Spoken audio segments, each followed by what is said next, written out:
Now on Denver 7 News at 7 a.m. on Local 3, roads freezing over as temperatures hover around 0 this morning. Our team is monitoring the conditions to keep you safe out there. Plus, students in Douglas County schools will have another day off today because hundreds of teachers are protesting what they hope to accomplish with their sick out. And we're on the verge of several changes to mask mandates in the metro where those masks can come off this weekend. And we are following some breaking news this morning. President Biden says the top Islamic State leader was killed in a raid in Syria. A senior official says he blew himself up and his family when troops moved in. We'll learn more about the operation from President Biden when he addresses the nation here in 30 minutes. And we will carry a special report over on Denver 7 and stream his remarks on the Denver 7 Plus app.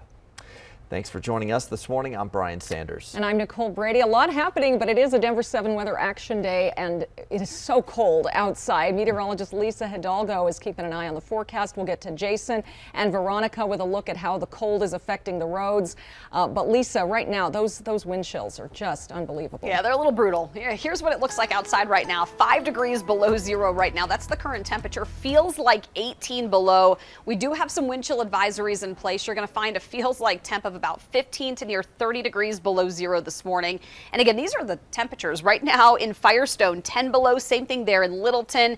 It's actually colder here across the plains than what we're seeing in the mountains this morning. This afternoon, though, we will see a bit of a warm up. It's going to take some time, though. We're going to go from these, again, sub-freezing temperatures to right around 20 degrees this afternoon for a high. Upper teens to low 20s across northeastern Colorado. Same thing there in the mountains. So, in fact, statewide, we're tapping into some really cold air today. Skies have cleared, though, so it's beautiful. Lots of sunshine out there, and we will see more of a warm up this coming weekend. I'll show you what to expect in the mountains and here in town on your weekend forecast coming up in just a few. And it is still a very slick drive in a lot of spots, deceptively icy in some spots. You think the roadways and the highways are just wet, but they're not just wet. You have a lot of ice and snow still on these roadways, unfortunately, and you can see that across downtown Denver. Heavy stop and go traffic. 6th Avenue, you can still see some of the ice and snow between lanes and right next to lanes. You can see the drive here on I-70 over by Central Park, and that's 270. So the refinery as well as the power plant is causing a big fog and low cloud bank across 270. It's actually dropping snow across 270 and parts of I-25 and I-76 right now. Take a look from the map up this way. We've had several problems on 270, I-25, several crashes here at 38th. Air Tracker 7 is over that right now. And you can see that we do have, from their vantage point, there's a crash on the northbound side, split between the left and the right side. The southbound crash is clear, but still very slow traffic across downtown Denver right now. And you can see that on the travel times here this morning. So you're looking at about a half an hour either direction on I-25. Going out to Golden right now. We've been looking at all the road conditions around town. Veronica Costa is out there. Not going out to the brewery, I don't think there, Veronica, but you're not too far from there right now. Not yet. Not this morning, Jason. 19th and Illinois Street here in Golden this morning. This roadway is a bit more covered in snow, and we'll show you. So the bad news here, this one is more so covered than all the others we've seen in places like downtown Denver, Englewood, Littleton, even Morrison. But the good news is, take a look at these cars. They're not as dug into snow as some of the other vehicles that we've seen in different neighborhoods all morning long. So a plow definitely came through here at some point. Hasn't been through here maybe since, because we're not seeing too much of the actual roadway here.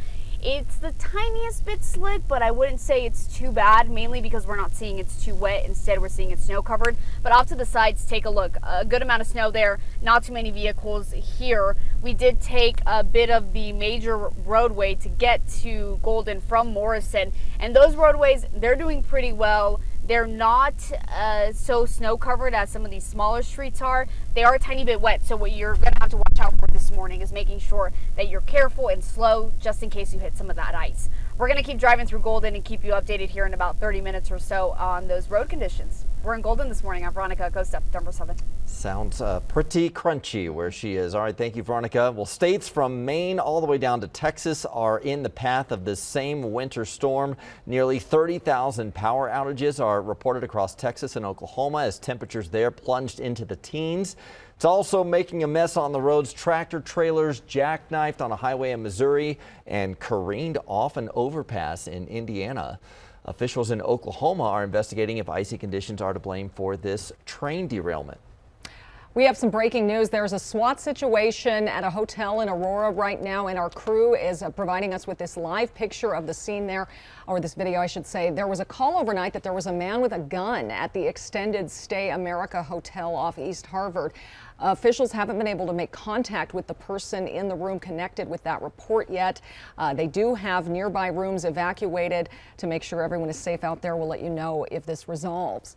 Also breaking right now, officials say a missing woman out of Rio Blanco County has been found safe. Her accused kidnapper, Joseph Beecher, is in custody. He was considered armed and dangerous. Police say they were spotted in Golden yesterday afternoon. We're working to learn where exactly they were found. Today is another day off for kids in the Douglas County School District, not because of the weather, but because hundreds of teachers have called out sick and are expected to protest. Colette Bordelon joins us live from outside Douglas County High School in Castle Rock this morning. And Colette, the teacher protest is because some school board members are allegedly trying to force out the superintendent. Yeah, that superintendent is Corey Wise. He's been with the district for more than 2 decades, but only in that superintendent position for less than a year. What 3 school board members are saying is that other members of the board want to force him out. Now, we've been told by a parent that teachers love Wise here in the district. He was once one of them. Our partners at the Denver Post say the president of the Douglas County Federation estimated 900 people requested substitutes for today. While we don't have an exact number of how many teachers plan on protesting, all preschool, elementary, middle, and high school classes are canceled across the district. Things like sports will still happen unless parents have been told otherwise. The school board president says he does not plan on removing the superintendent or forcing his resignation behind closed doors. But those allegations come as the school board is planning on making changes to the district's mask and equity policy. I wondered if they were aware of just how devastating the timing of this would be for our system, a system that's already under duress and struggling to maintain stability just because of the hardship we've had for the past couple of years. As part of that protest, there's a rally planned today at 1 outside of the district's administration building in Castle Rock. Now, if you haven't already checked and your child goes to a charter school within Douglas County, you might want to check on their campus status for today. As of Wednesday afternoon, Superintendent Wise has not resigned. Live in Castle Rock, Colette Bordelon, Denver 7. Thank you, Colette. Well, mask orders are ending across the metro area over the next 10 days. Take a look at the calendar here. As of tomorrow, Denver and Broomfield will no longer have their mask mandates in place. Also, mask orders in Adams and Arapahoe counties will expire Saturday. Larimer County's mask order will end next weekend on the 12th. Jefferson County will meet tonight to discuss its mask mandate. But just remember, businesses and schools may still have their own mask requirements in place outside of the county orders. Dropping the mask mandate is great news for a lot of people, but there are also some who just feel a little more comfortable wearing a mask regardless of the rules. When we get used to something, any change is an adjustment. So acknowledging that change is hard and adapting to it is hard. And there's also a lot of mistrust, right? So a lot of people wonder, well, are they telling us to take off the mask because of political pressure, or is it really safe for me? And usually the people who have higher anxiety levels are the ones who feel it more intensely than others. So Dr. Gava there, who you just saw, says it's important to respect people who want to keep wearing their masks and respect people who don't.